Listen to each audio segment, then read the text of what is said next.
India के physical properties के बारे में हमने प्रीवियस लेक्चर में इंडिया का साइज एंड लोकेशन डिस्कस किया था। उसी बेस पे हम आगे चलते हैं कि इंडिया के फिजिकल प्रॉपर्टीज क्या क्या है।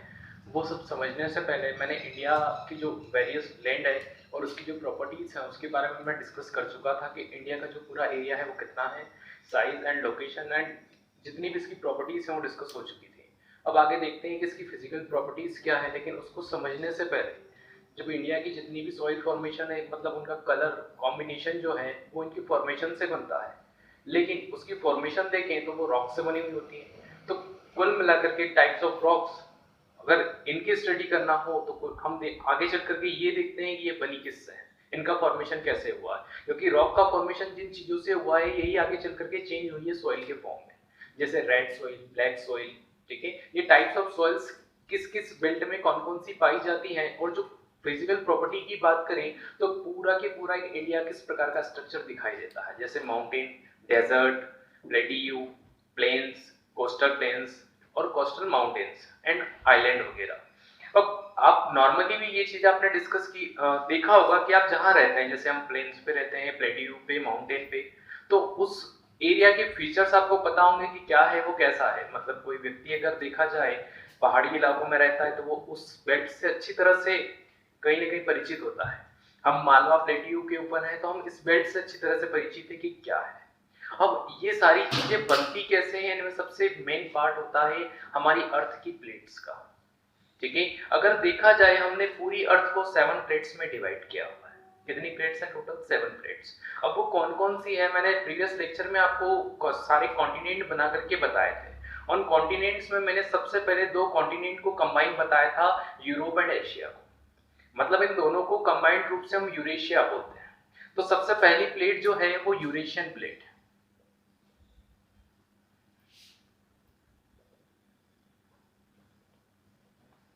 ठीक है, मतलब कि इस प्लेट के ऊपर एशिया एंड यूरोप दोनों कंबाइन है। ठीक है, सेकंड जो प्लेट आती है वो अफ्रीकन है। मतलब कि पूरा अफ्रीका किस प्लेट के ऊपर है? तो अफ्रीकन प्लेट के ऊपर है। नंबर थर्ड पे नॉर्थ अमेरिका। ठीक है, नंबर फोर्थ पे ऐसे ही साउथ अमेरिका। नंबर फिफ्थ पे आ जाता है अंटार्कटिका। ठीक है, और नंबर 6 पे आता है इंडो ऑस्ट्रेलियन प्लेट। यहां इंडो का मीनिंग इंडिया से निकल करके आता है। ठीक है, और जो नंबर 7 की प्लेट है ये पर्टिकुलर में किसी लैंड के लिए यूज नहीं की जा रही है, ये ओशन के लिए यूज की जाती है, मतलब कि पैसिफिक ओशन। मतलब हमारे जितने भी, ठीक है, जो साइंटिस्ट हैं, खास करके वो जियोलॉजिस्ट हैं, वो ये मानते हैं कि कहीं ना कहीं ये जो प्लेट्स हैं इन्हीं पर हमारी अर्थ पूरी तरह से अलग अलग। ठीक है, जिस प्रकार से आप जब भोजन करते हैं दाल के लिए अलग, सब्जी के लिए अलग, इस प्रकार से प्लेट्स का यूज करते हैं, एज इट इज हमारी अर्थ भी 7 प्लेट्स में डिवाइड की गई है। लेकिन देखा जाए तो इन 7 के अलावा बहुत सारी अदर प्लेट्स भी होती हैं, लेकिन मेजरली देखा जाए तो सबसे ज्यादा जो प्लेट्स हैं वो ये 7 है। और इसमें भी हमें डिस्कस कौन सी करना है? Indo Australian plate. ठीक है, एक डाउट कहीं ना कहीं ये होता है कि इंडिया को हमने इंडो ऑस्ट्रेलियन के साथ में क्यों क्यों लिया है, जबकि इंडिया जो आता है वो एशिया के अंतर्गत आता है, मतलब एशियन कॉन्टिनेंट में आता है। तो इंडिया का ऑस्ट्रेलिया से क्या ऐसा रिलेशन है, क्या ऐसी चीजें हैं, तो इसको जानने के लिए हमें थोड़ा सा प्रीवियस टाइम में चलना पड़ेगा, जब पूरी अर्थ एक कंबाइन हुआ करती थी। मतलब कि जितना भी लैंड मास है अर्थ का, मतलब ये हमारा ग्लोब है, और जितना भी लैंड वाला पार्ट है जैसे जिसपे हम रह रहे हैं वो कंबाइन था पहले। इस कंबाइन वाले पार्ट को हम बोलते थे पेंजिया, और इसके आइट साइड में वाटर था। इस पार्ट को हम बोलते थे पेंथालासा।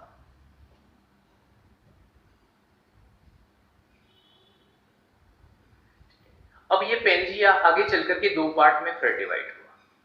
इस वाले पार्ट की मैं बात कर रहा हूं। जब ये 2 पार्ट में डिवाइड हुआ तो उन्हें हमने नाम दिया, टाइम पीरियड की मैं बात आपसे नहीं करूंगा क्योंकि वो आपके लिए सिलेबस में नहीं है। ये जो 2 पार्ट में डिवाइड हुआ इन्हें हमने फिर नाम दिया, जो नॉर्थन पार्ट की ओर था उसे नाम दिया अंकारा, और जो साउथ पार्ट की ओर जो पार्ट अलग हो गया उसे नाम दिया गोंडवाना। क्या दिया? मतलब नॉर्थन पार्ट अंकारा लैंड और साउथ वाला गोंडवाना लैंड।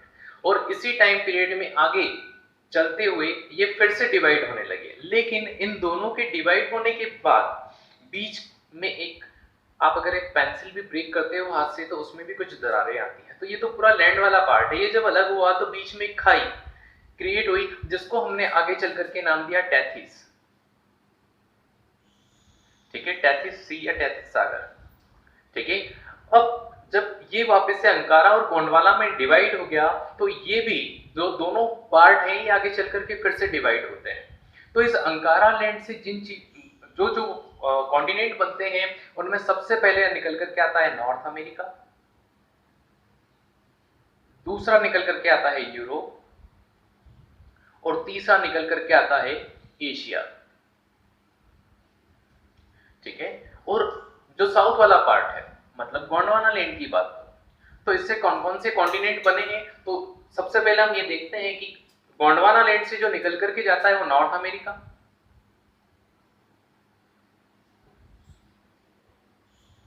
फिर सेकंड जो निकल करके जाता है वो है अफ्रीका, फिर थर्ड निकलता है ऑस्ट्रेलिया, फोर्थ निकलता है अंटार्कटिका, और फिफ्थ में बात करता हूं इंडिया की।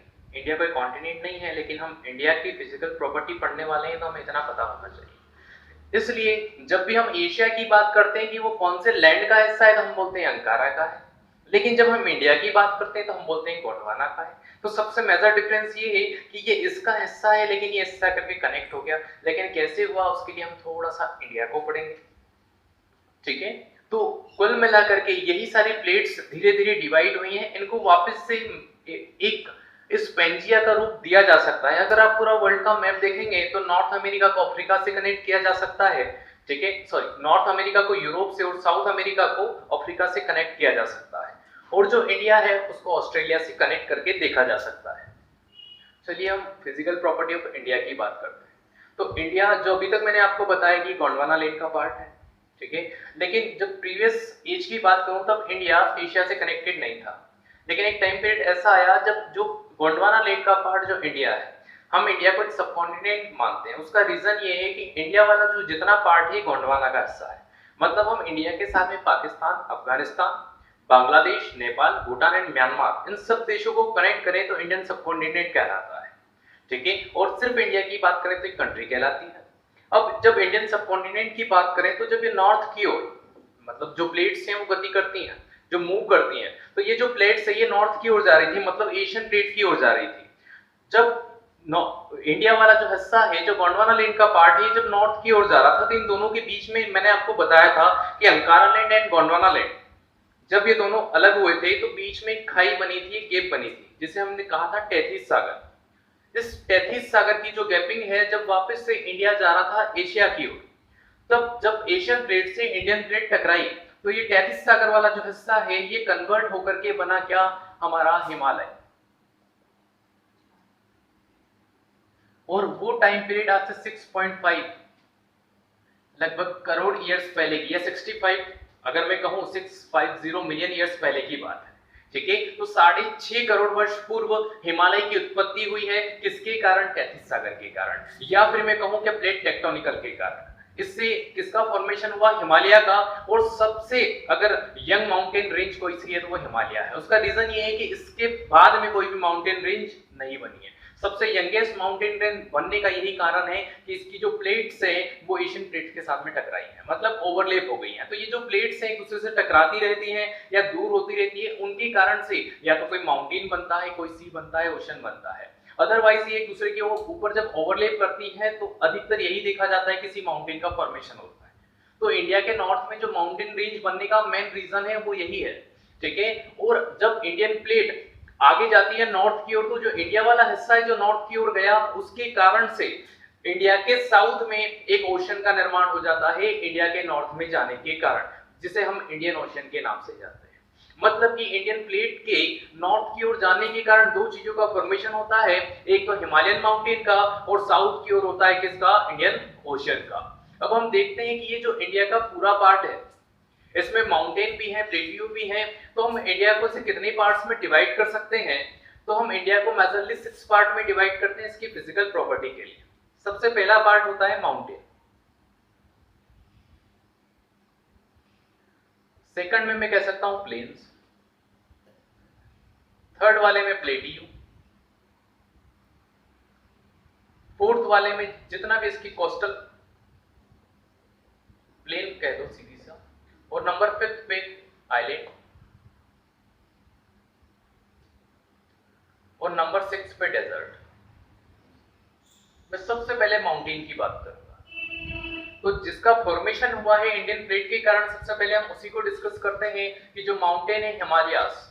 ठीक है, तो सबसे पहली बात आप ध्यान रखेंगे कि इसका जो शेप है वो ट्रायंगल शेप है, मतलब हिमालय किस शेप का है, तो ट्रायंगल शेप का है। ये कुछ इस शेप में आपको दिखाई देगा। ठीक है, इसकी लेंथ कितनी है, 2400 किलोमीटर, लेकिन इसकी ब्रीथ हर जगह एरिया वाइज अलग अलग है। जैसे मैं जम्मू एंड कश्मीर की बात करूं तो ये 400 किलोमीटर, लेकिन मैं वहीं अगर अरुणाचल प्रदेश की बात करता हूं तो ये 150 किलोमीटर। अब हम इस हिमालय को भी मेजरली 4 पार्ट्स में डिवाइड करते हैं, वो कौन कौन से हैं मैं मैपिंग के थ्रू आपको बताते चलूंगा। ठीक है, सबसे फर्स्ट पार्ट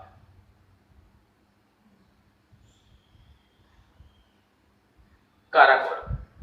ये जो पार्ट है हिमालय का सबसे फर्स्ट वाला पार्ट है, या मैं कहूं कि अगर इंडिया की हाईएस्ट माउंटेन पीक कोई सी है तो वही केटू।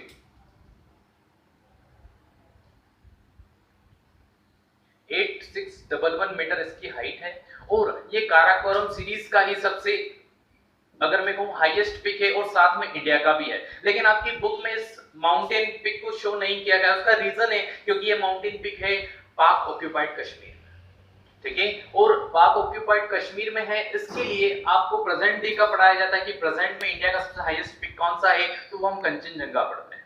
ठीक है, इस काराकोरम सीरीज के अलावा यहाँ पर एक सीरीज और पड़ती है जिसे अपन कहते हैं लद्दाख। ठीक है, अब ये तो फर्स्ट वाला पार्ट हो गया हिमालय का। सेकंड वाला पार्ट कौन सा है, तो द ग्रेट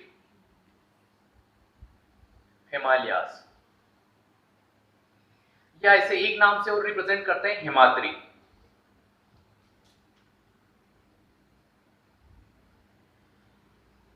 ठीक है, एक संस्कृत वर्ड है और प्राचीन समय में इसे हिमाद्री कहा जाता था। आज हम हिंदी में कहें तो बृहद हिमालय या द ग्रेट हिमालय। इसमें दो माउंटेन मेनली हैं जो इंडिया के अंतर्गत आते हैं। सबसे पहला तो है नंगा पर्वत, ठीक है, और एक और पड़ता है यहाँ उत्तराखंड में। ठीक है, इसी में, ठीक है, उसका नाम है नंदा देवी। Nanda Devi mountain range. आपने केदारनाथ, बद्रीनाथ, गंगोत्री, यमुनोत्री नाम सुने होंगे। जब भी आप इनमें से किसी भी एक जगह जाते हैं तो आप नंदा देवी के ऊपर होते हैं। ठीक है, तो नंगा पर्वत एंड नंदा देवी, इस पर्वत को पाकिस्तान वाले लोग कातिल पर्वत कहते हैं। उसका रीजन ये है कि पाकिस्तान के साइड से इस माउंटेन पे जितने ने भी चढ़ने का प्रयास किया है वो आज तक कोई भी जिंदा नहीं बचा है, मतलब उसकी डेथ निश्चित है। ठीक है, इस कारण से वो इसे कातिल पर्वत कहते हैं। दूसरा हो जाता है नंदा देवी, और इसी में अगर देखा जाए कि वर्ल्ड की हाईएस्ट माउंटेन पिक्स कहाँ है तो वो इसी रेंज में है, द ग्रेट हिमालय में। वर्ल्ड की सबसे हाईएस्ट माउंटेन पिक का नाम है माउंट एवरेस्ट, जो पड़ती है नेपाल में। इसकी हाइट है 8850, और अगर पर्टिकुलर बुक्स की बात करूं तो 8848 मीटर। ठीक है, नेपाल में है। इसके अलावा धौलागिरी, कामेत, गौरी शंकर, ये सभी भी नेपाल के अंतर्गत आती है। साथ में एक और मकालू, और इसी में प्रेजेंट डे में जो इंडिया की मैंने आपसे बात की थी हाईएस्ट पिक है कंचनजंगा।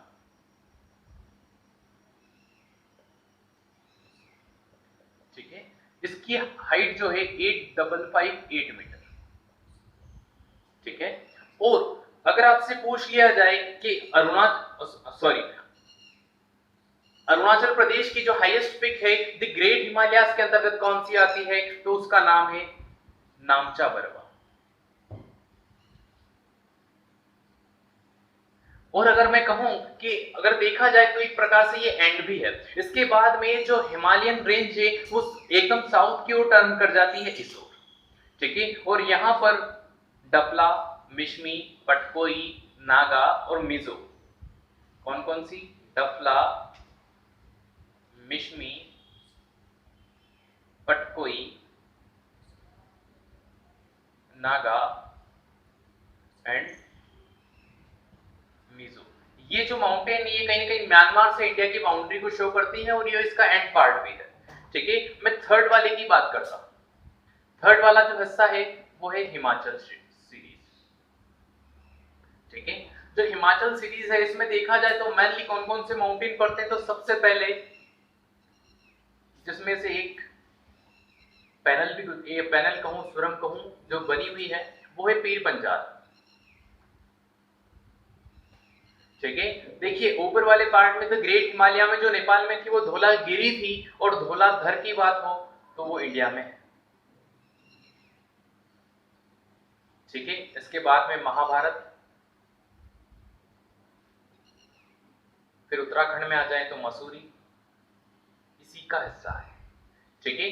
अब अगर मैं लास्ट वाले की, फोर्थ वाले पार्ट की बात करूं, तो ये जो फोर्थ पार्ट है, ठीक है, इस पार्ट को हम कहते हैं शिवालिक श्रेणी या शिवालिक सीरीज। ये जो है अगर हम कहें कि हिमालय का कौन सा ऐसा पार्ट है जो अभी अभी क्रिएट हो रहा है या बन रहा है, तो वो शिवालिक सीरीज है, क्योंकि ये ऊपर वाला जितना भी हिस्सा है ये पर्वतों वाला है, माउंटेन वाला है। तो यहाँ से जितनी भी रिवर्स आती हैं वो अपने साथ में कंकड़ और पत्थर लेके आती है, जिन्हें हम कहते हैं बजरी, क्या प्रोनाउंस कहते हैं, बजरी। हिंदी और इंग्लिश में दोनों में यही वर्ड है। तो जितनी भी रिवर आती है वो शिवालिक में आकर के कहीं ना कहीं गायब हो जाती है। कोई मैजिक तो हो नहीं रहा है। बजरी, तो बजरी मैनली क्या होता है, कंकड़ पत्थर का एक पूरा के पूरा इलाका है। ये उस बेल्ट में जब बिछ जाता है तो इसके नीचे से रिवर का फ्लो होता है, क्योंकि बजरी देखा जाए तो एक पत्थरों का एक जमावड़ा होता है जिसके नीचे से रिवर होकर के जाती है। ऊपर से देखने पे ये लगता है कि पानी है ही नहीं, लेकिन रिवर में आगे चल करके वापस से पानी दिखाई देने लग जाता है। तो इसे जलोढ़ पंख के नाम से भी रिप्रेजेंट करते हैं, या हम ये भी कहते हैं कि जो शिवालिक सीरीज है वो अभी बन रही है, ये हिमालयन का सबसे नवीन पार्ट या न्यू पार्ट है, ठीक है। तो इस शिवालिक में दो चीजें दिखाई देती हैं, दून एंड द्वार,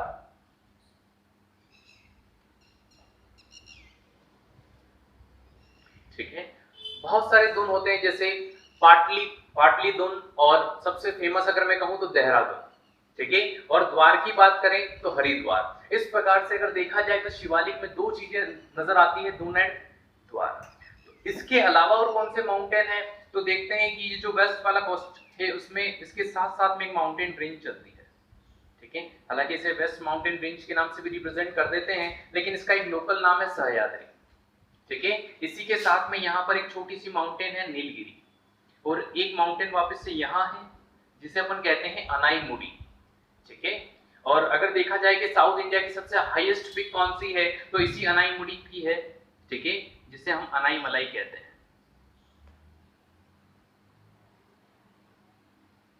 और सेकंड हाईएस्ट पीक इस नीलगिरी की निकल करके आती है डोडा बेटा,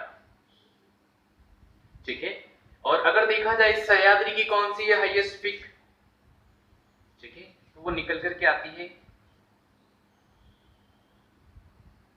कुद्रेमुख, ठीक है। इसके अलावा अगर मैं बात करूं कि और कौन सी माउंटेन रेंज है, तो यहां पर एक पड़ती है विंध्याचल, इसके नीचे एक और निकल करके आती है सतपुड़ा। विंध्याचल और सतपुड़ा इन दोनों के बीच से एक रिवर का फ्लो होता है जो अमरकंटक से निकलती है, जिसे हम कहते हैं नर्मदा, ठीक है। इसके अलावा एक और माउंटेन रेंज है जो गुजरात से लेकर के दिल्ली तक है, जिसे हम कहते हैं अरावली, यह है विंध्याचल, ये सतपुड़ा, ठीक है। आपसे क्वेश्चन किसी भी टाइप से पूछा जा सकता है कि अरावली एंड विंध्याचल के बीच में कौन सी चीज पड़ती है, प्लेट्यू है या प्लेन्स है या माउंटेन है, तो आपको देखना होगा पहली बात तो ये दोनों माउंटेन है, इनके बीच में अगर देखा जाए तो एक प्लेट्यू पड़ता है, जिन पे फिलहाल अभी हम लोग खड़े हुए हैं, मालवा प्लेट्यू, और इसी के साथ में मालवा के स्टन में दो प्लेट्यू और दिखाई देते हैं हम लोगों को, एक बुंदेलखंड वाला और एक बघेलखंड वाला। ठीक है, तो ये जो प्लेट्यू है कहीं ना कहीं ऊंचा एक हिस्सा है पूरे इंडिया का। यहाँ से ये जो पार्ट है विंध्याचल वाला, यहाँ से इस इंडिया का बराबर दो अलग अलग पार्ट में डिवाइड हो जाता है। अगर प्लेट्यू की भी बात करूं तो इन प्लेट्यू की हाइट कुछ ज्यादा ही है, मालवा, बुंदेलखंड एंड बघेलखंड की। ठीक है, देखा जाए इसके अलावा अब ईस्टर्न की बात करूं तो यहाँ पर आपकी बुक के अकॉर्डिंग एक पर्वत रेंज पड़ती है, लेकिन यहाँ पर जितनी भी है वो एक लाइन में नहीं है, अलग अलग रूप से बिखरी हुई है। उसका रीजन ये है कि जितनी भी रिवर्स है उनका फ्लो ईस्ट की ओर है और यहीं पर आकर के डेल्टा वगैरह बनाते हुए बे ऑफ बंगाल में गिरती है। ठीक है, तो महेंद्रगिरी आपकी बुक के अकॉर्डिंग 1501 मीटर इसकी हाइट है। ठीक है, और अगर देखा जाए, आपसे पूछा जाए कि ईस्टर्न कोर्स की सबसे हाईएस्ट पीक कौन सी है, तो महेंद्रगिरी है, और वेस्ट की कौन सी है, कुद्रेमुख है। अगर साउथर्न इंडिया की पूछ लिया जाए आपसे तो अनाई मलाई है, सेकंड वाली डोडा बेटा है। इंडिया की हाईएस्ट पूछ ली जाए तो K2 है, अगर प्रेजेंट कंडीशन में पूछ ली जाए तो कंचनजंगा है। ठीक है, तो ये माउंटेन्स सारे क्वेश्चन आपके क्लियर होते हैं।